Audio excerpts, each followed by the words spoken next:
And welcome back to Dark Side of the Mic. And today we're going to compare the Rode M2 with the Rode M3.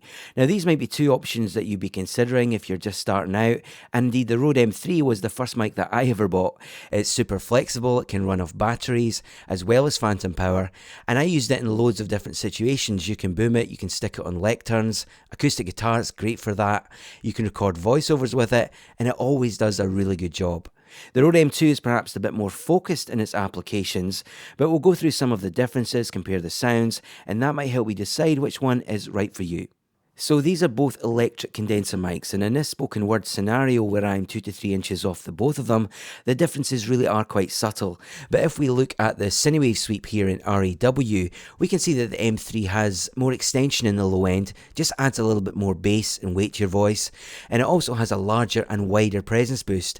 So I'd say it feels a little bit more open than what the M2 does, a little bit more natural. And on my voice, I'd say the M2 leans ever so slightly into those nasal tones, feels a bit more congested and a bit more closed off. And I think that's symptomatic of it being a supercardioid as opposed to the M3's cardioid.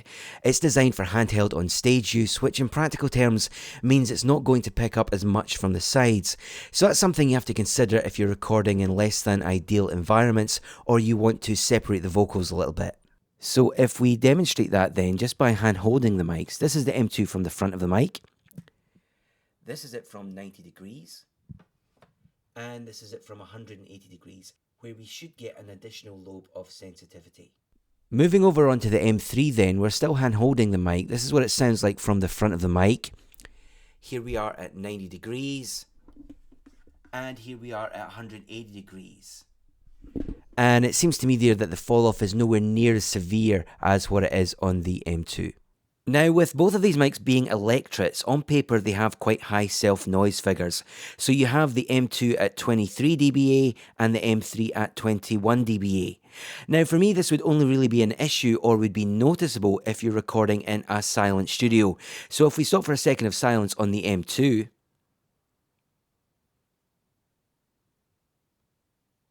and now over onto the M3.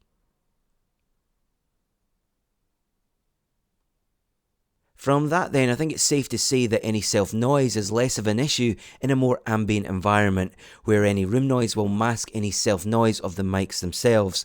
So I think your typical podcast, record at home scenario, or even in the field, that's not going to be a very big issue. Okay, so just to wrap up then, I think these both offer that smooth and airy condenser sound in a way that's really very easy to get great results. And in many ways, I think they're a better choice over many dynamic options, which to some extent are less flexible and depend on having a better preamp and better mic technique to get the best out of them. Okay, I hope that was helpful. Let me know what you think, and we'll catch you on the next one.